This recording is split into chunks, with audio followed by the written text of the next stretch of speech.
I would like to introduce now Dr. Razak, who has become a friend in a very short amount of time. I'm going to give you guys a little bit of context of how Trias got here, all the way from Indonesia.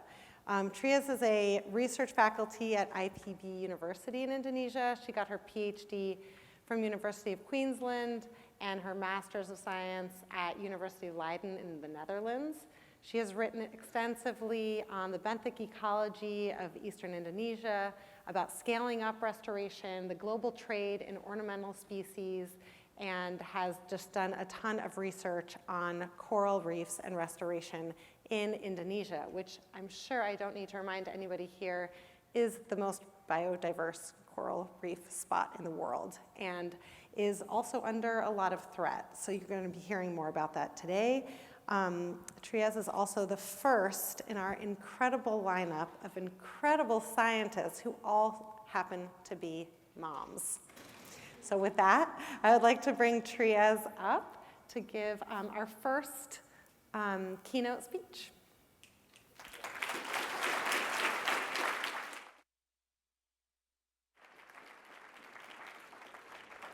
Hi, thank you so much, Tali. Thank you so much, Tali, for all the nice words about me. And I feel grateful to be here. Thanks to Tali and Tom and Jess to bring me up here.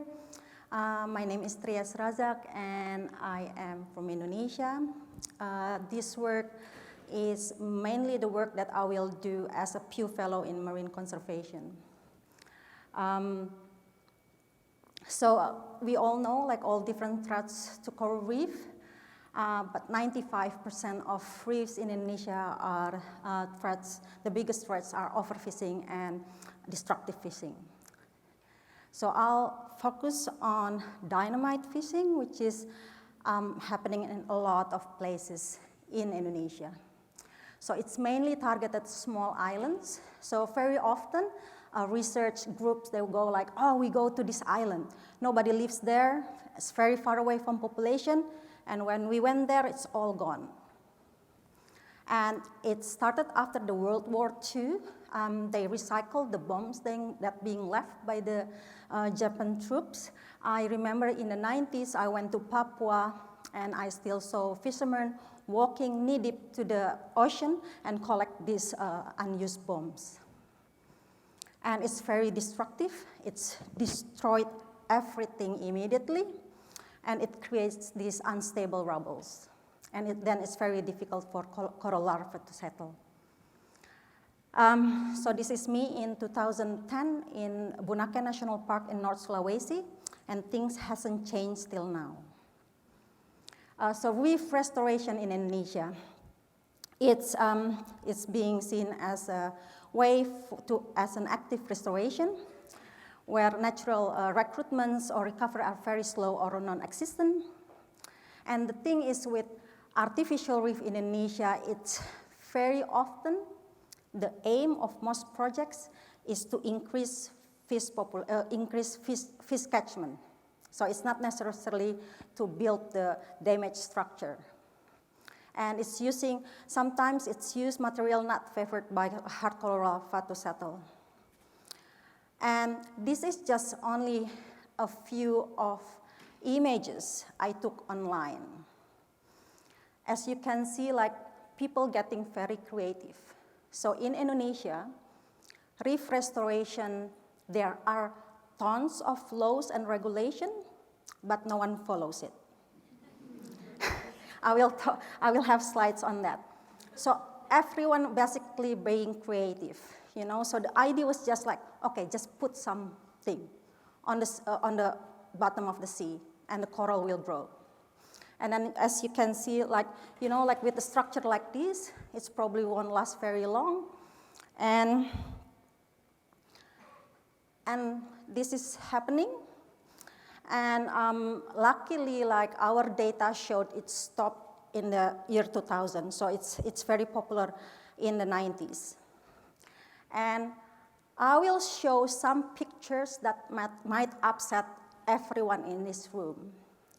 But I want to give you, I want you to understand that in Indonesia, we have completely different problems, completely different problems. So this is happening. So artificial reefs or concrete being dumped on a healthy reef. And this is from year 2019, sorry. So a lot of restoration projects in Indonesia is subcontracted to a consultant that have no background on ecology, biology, or anything near the sea. And also, very often without any feasibility studies. As you can see here, as soon as you put this concrete, it's all barnacles, colonize the surface. And a lot of projects are one-off, with no monitoring plan, no maintenance, and this is a very common scene. Abandoned and not monitored structures. And this is also. So with this project, every time we go out to the field, because we have all the database, we try to visit the sites that have the restoration program and see what is the situation now. And imagine these projects have 500 reef stars, 500, with each reef star attached 12 fragments of 5-centimeter corals. So this project involves 6,000 fragments of living corals that now the condition like this. Again, another wreck nursery, coral nursery. And then this is the only study available in Indonesia done by one of the lecturers in the university. So he actually went back to different sites and see the situation of the artificial structures. So this is only after 1 year. And again, as you can see, it was dumped on healthy corals. And what happened in Indonesia very often is the power of rubbles. So substrate stabilization is a huge problem. So this is a huge, concrete pipes, probably 1.5 meters. It's all gone in 5 years. So it's not all the sad things. I know this talk is getting very grim, And there are few long-term monitoring projects in Indonesia, which I'm happy to be involved in 4 of these projects. And some healthy and good results as well, as if you went to Alicia's talk yesterday, in Indonesia, in the Coral Triangle, we have no problem with larvae supply. We have no problems with coral growings. So, each time I see your talks, how difficult it is to know, selective breeding and this and that, we have all the easy stuff. But, yet God sent another problems, And this is, that's the eco reef. You see corals and the rock piles in Komodo with healthy corals growing. And this is steel frame. So people in Raja Ampat, they only put out chicken wire. And yet corals grow like crazy. And this is reef balls. Beautiful. And this is, as Alicia talked yesterday, this is a marsh in South Sulawesi. I didn't believe it until I went there 3 weeks ago. It's mind-blowing. When you go down, you don't even realize it was a restored area. You can still see some structure, everything. So I will talk a bit of different projects that I've involved and challenges ecologically or biologically that we face. This is Eco Reef in Bunaken. I've involved since 2004. So it's a ceramic, 0.5 meter times a meter. And we have 600 units on different depths. So they were placed on the slope from 2, 4, 6, and 10 meters. And in 2 meters, everything was immediately covered by soft coral, the zinnias. And the 4 and 6 meters, the corals grow beautifully, and then everything gone in 10 meters. So it shows where we put the corals, what is the setups, will give different results. And this is the rock piles, the work of Helen Fox in Komodo. And this picture is 5 years after the installation. Helen started with 9 sites, pioneer sites, and then choose 4 for the in-depth studies. So in Papagarang, we have beautiful corals growing on top of rocks. And in Gili Lawa Darat, after 5 years, as if it was just planted the day before. And this study was being set up, with the recruit tiles, current studies, and different things, but still it's a very big mystery. And in Padar, it's all gone, buried by coral rubbles. And this is reef balls from the mining company, and Teluk Benete and Teluk Lawar is just next to each other. And in Teluk Benete, there've never been corals before, so it's a soft, sandy bottom. And when I asked, why do you put it here? Because we have money to do it, so. And luckily, the corals grow beautifully. But in Teluk Lawar, there were reefs before, but was blasted. And they want to restore it. And then after 4 years, nothing happened. It looks like this. So I was very fortunate to get this fellowship to study what makes reef restoration a success and a failure at the other side. And the goal was just to identify environmental condition for successful reef restoration, and also evaluating socioculture and economic factors of reef restoration effectiveness, and large mapping of rubble fields in Indonesia. Why? Because most of the coral health status in Indonesia was being done not randomly. So people always tend to go to a good corals. So how large is damage within Indonesia? It's still we don't know yet. And with this information, I was hoping, I don't know whether I can do it, but to make a special prioritization for reef restoration. So where are the best place to invest your money to gain the maximum result of returning reef systems? And I've started this already, engaging stakeholders and providing recommendation, and to at the end to have the Indonesia Reef Restoration best practice manuals. So to help these consultants and the government to do it a better way. So the first results of the study is this coral reef restoration in Indonesia, review of policies and projects. I have wonderful co-authors, and we have this. So distribution of coral reef restoration in Indonesia the last 30 years.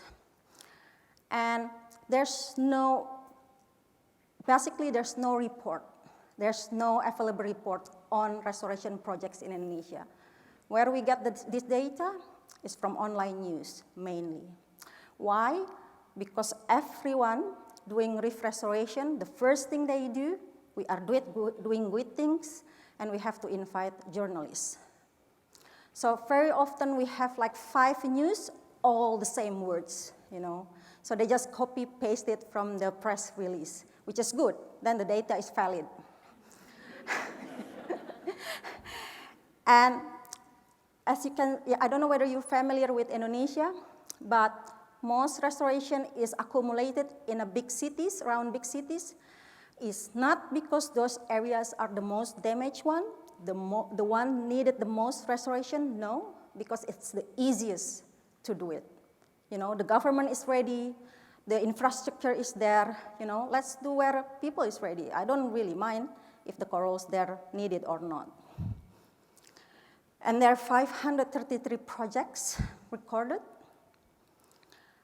120,000 of artificial reefs being planted, 53,000 coral nursery. I have to emphasize this. In Indonesia, putting this PVC table with a net is considered restoration effort. So we didn't find whether they replanted back the corals to the nature, no. So very often, as you saw in the photos before, eventually the PVC table was just like, you know, damaged. And 1 million coral fragments.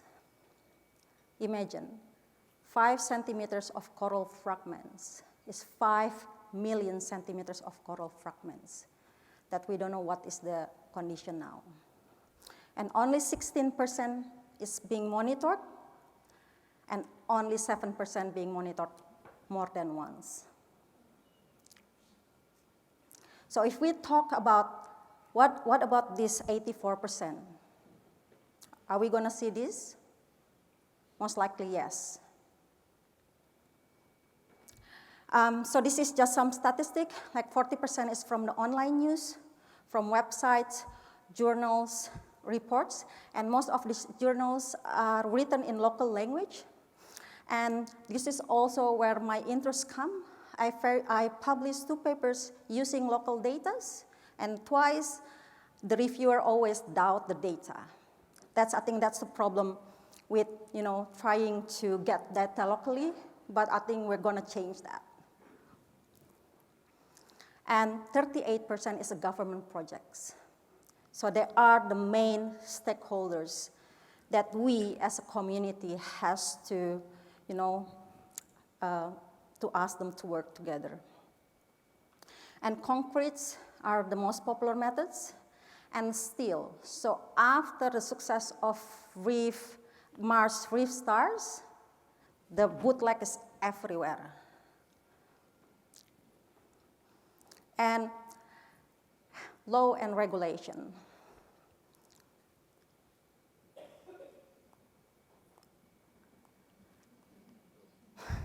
We have 18, not less, regulation that talk a lot about restoration with the blue circles, those 3, and then only a little bit of it. And this is not only specific problems from Indonesia, because I've read the paper, like in Australia also, they're facing the same problems with, you know, duplicating regulations, you know, unclear. And the thing is, in Indonesia, there are no penalties if you are not doing your restoration correctly, if you're not doing good. There's no penalties. The penalties only if you damage corals.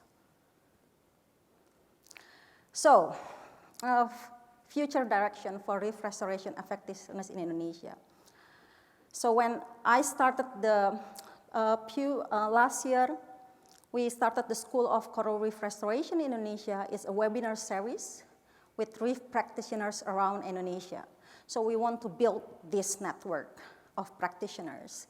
And these practitioners have the same concern, you know, the same concern that restoration is being used as a greenwashing, restoration is a one-off thing, abandoned artificial reefs, and so on. And also one small NGO's really great things with the Bali Reef Restoration Network, and we're going to do joint forces to enlarge this network. So this is just a series of speakers for 6 months, I think. We will launch the season 2 of these webinars pretty soon. And this is where they are. So we have this network of practitioners, restoration practitioners all over Indonesia. And I think community participation is really important. And I want to tell stories about this. So this group of very young and enthusiastic people from, I don't know whether you know, like the Gili Islands. It's just west of Lombok. It's very famous touristy area. They collect these abandoned structures. They place it very close to where they live, and then they can snorkel there. And they're taking care of it every single week. It's small, but it's so full of hope, you know. And then, so they have everything. They have table, they have reef stars, they have reef balls, whatever they can collect, you know. And I would like to encourage them to expand their activity, but I'm afraid that people will come like, no, that's my project, you know, you can't touch my project. Yeah, but you don't do anything, you know.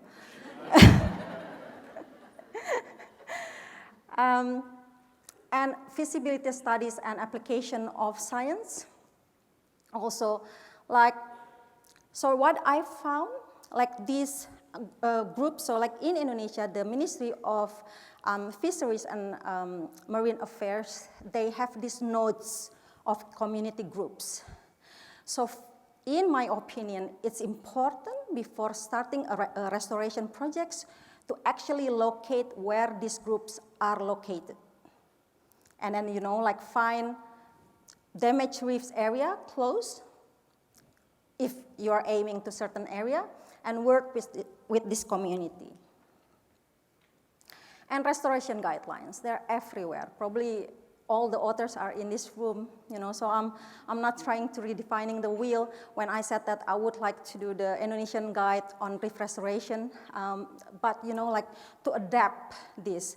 But what I found, like most of the guidelines, it's not really applicable to the restoration problems in Indonesia. And another thing that I was concerned is about we are as the most diverse, largest reef area, we are so underrepresented in the international conference. So I also would like to move forward to build this network of CTI practitioner of reef restoration. Next year, we will have an Asia Pacific Coral Reef Symposium in Singapore, and we will have a session with co-chairs from Indonesia, Singapore, Malaysia, Thailand, and the Philippines. So we need something like this, specific for Coral Triangle. Research plan. So with my research, we identify, we have collaborators that have long-term monitoring programs in Sulawesi, in Raja Ampat, in Sumbawa, that we will work together. So we will go and do, you know, like the water quality, current movement, and photogrammetry. What else? Here. And after I went to see the Mars success, I'm very interested into this. Strategic planning and project organization and management. I think it's very important that you thinking about upscaling the size of the restoration. And I think this is also a very important component. And this is so like all have different shapes, you know, different size. That's why I spoke to Talia. I have problems with monitoring reef restoration. How do you monitor reef restoration success? When you have completely different shapes, different size, different area coverage. And take-home message, so a high number of artificial reef doesn't mean it's a successful project. And ultimate goal has to be long-term survivals and self-sustaining functioning system. And monitoring maintenance and data sharings, very important. And clearly specified objectives and measurable targets. Otherwise, we will fail to deliver genuine conservation benefits. And communication, collaboration, community participation, strategic planning is also very important. And I would like to emphasize this for some of people here are, like funding provider to like developing country like us. It's very important to understand the local context. In some places, installation of artificial reef or coral transplantation is not necessary, so the idea is not restoring, putting something, but we are saving world's coral reef. And thank you so much.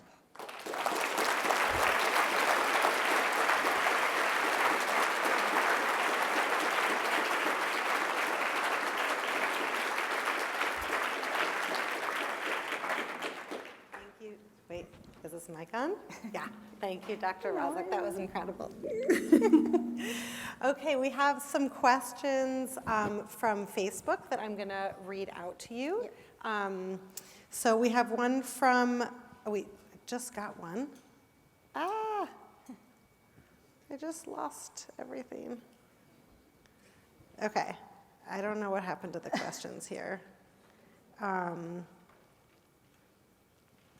Now that I'm on the iPad, I don't know what's going on. Anyway, so we have a question from Lisa Simons. She first asked about who tends to fund reef restoration in Indonesia, but you answered that. Yeah. And then she was asking about if there's any expectation that the laws might change or anything like that to kind of help out with restoration. So like from the 18 laws that I showed, like the one with the 3 rounded blue outlines, actually, I was also very surprised because the law is actually already very good. It started from setting your objectives, feasibility studies, who funding it, how to do it, and then it even says like, leave it alone, and then rehabilitation and restoration. So an option is like, it's not immediately putting artificial reefs, and also they have, talk about monitoring and maintenance as well. The problem in many places in, I think, Southeast Asia country, or particularly Indonesia, is law enforcement. Because there's no penalties, like why would I bother to follow that thing? So it's, I think it's similar with dynamite fishing, it's heavy penalties, but people still doing it, but because they can get away with it very easily one way or another. So she was actually asking also more about accountability with monitoring, if there's any way that if you think those laws might change, that they would have to monitor for longer. Or something like that. Yeah, I think in one of the law released by the Ministry of Forestry and Environment, it says like at least the first 6 months, it has to be done every month. But yeah, no one really knows also about this law. We have a question here from Courtney Couch. Are there ongoing discussions with local communities about helping them find alternative fishing practices? Yes. A Simple lot of yes. Yeah. So like a lot of big NGOs like RARE or CI or TNC, they work very focused on alternative, sustainable income for coastal communities. So yeah. We also had a question from Mark Romero, and the question was about restoration versus development. I think it might have been along the lines of like, yes, yeah, you know where. Yes. And resort development in particular. Yes. Yeah. Yes, I didn't mention it in my presentation because I think it will be too grim. It's already very depressing. But sometimes I don't understand, like, how would you expect economic development to be like this while expecting the nature to do their job all the time? And in a lot of places in Indonesia, I was very, very sad. I was actually cry. I went to Wakatobi, and what happened is like what we call the over-adaptation. So they built these seawalls, huge seawalls on a white sandy beach, and then it's happening in a lot of places. So again, the consultant who doesn't necessarily know about how the marine system works, and Yeah, it's happening, and I think it's more of a threat now. Like, all these developments on the coastal areas, I think it's really a threat. Yeah. And also like unmanaged water-based pollutions. So in this line, I was often asked, so what do we need to do? But the thing is with the restoration, it sounds sexy, you know. It sounds sexy. You can see the structure. You can take photos with this when you put the structure down, you know. And who cares about picking up rubbish from the white sandy beach? Or who cares about, you know, like this, managing the river flow to the sea, you know?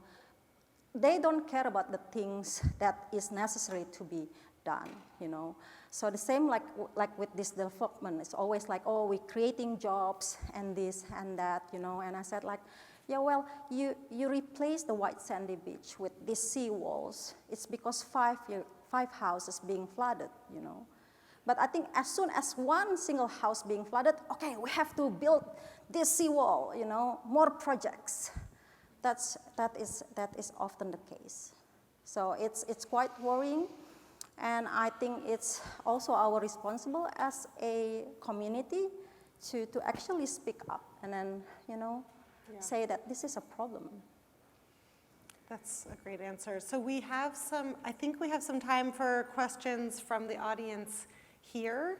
I'll also take any more that I see online, but right now we have space for the questions, and I just wanted to provide a tiny bit more context. One of the reasons that we brought Dr. Razak here to speak to you all is kind of in contrast to a lot of the talks that we've heard about, you know, restoration being, you know, we have so many solutions, we're on the brink of so many solutions, and yet in this place, in this very, very special place, the reefs of Indonesia, you know, restoration is happening in a way that I think none of us are thinking about, you know, that it's being used as this kind of excuse to do something or create jobs or just, you know, say that something is being done. And so it's so important that we keep in mind what's happening in different places in the world. Yeah. So questions? I can't really see that well, but. Yes. Oh, can you go up to the microphone? Sorry, did I not say that out loud? Okay, yes. Just go up to the microphone if you have a question. Hi, thank you so much for your talk. I have a question. I had the unfortunate experience of being in Buli, not Bali, but Buli in North Sulawesi for several weeks after a vessel grounding back in 2010. Mm-hmm. I know that the government has settled some vessel groundings cases. Yeah. In the past, do you see that money actually being used for restoration? I've only heard a couple of cases. I'm not sure. I think I know like in one case in Raja Ampat, they actually put these artificial reefs down on this vessel grounding area. But again, my main concern is, you know, to ensure that restoration of the ship groundings is actually, you know, like bringing the reefs back. Yeah, some of these areas are very remote, and Yeah. I'm afraid they're not getting any attention. And the dynamite fishing, of course, as you indicated, was really bad, and that small community there is not getting any benefit from what happened in that particular grounding. So I was just curious. I have personal interest, but thank you so much for your talk. Thank you. I'm so loud always.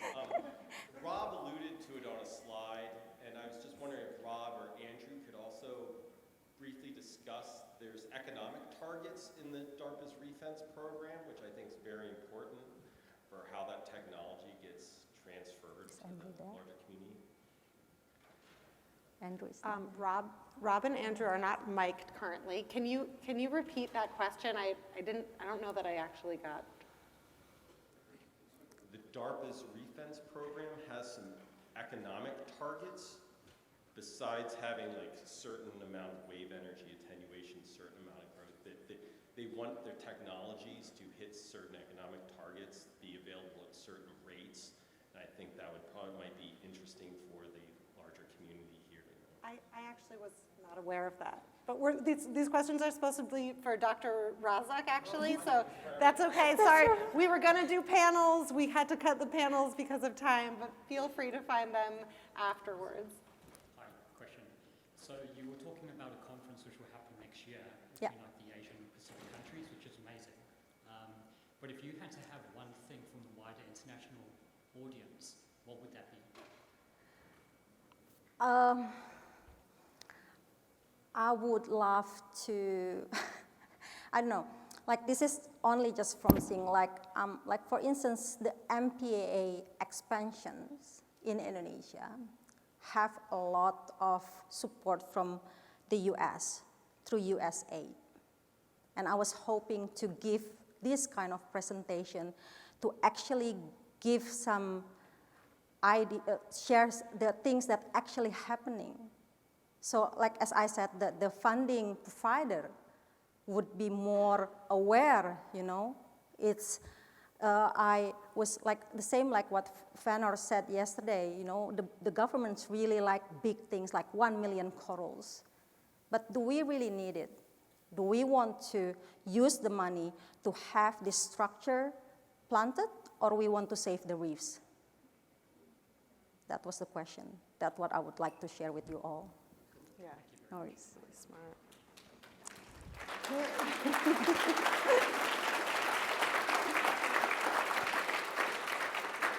Well, I think that quote is a very good way to end the session with Dr. Razak. So I'd like to thank you another time for coming all this way. Thank you. Thank you for having Thank you for your great me. questions. And it's-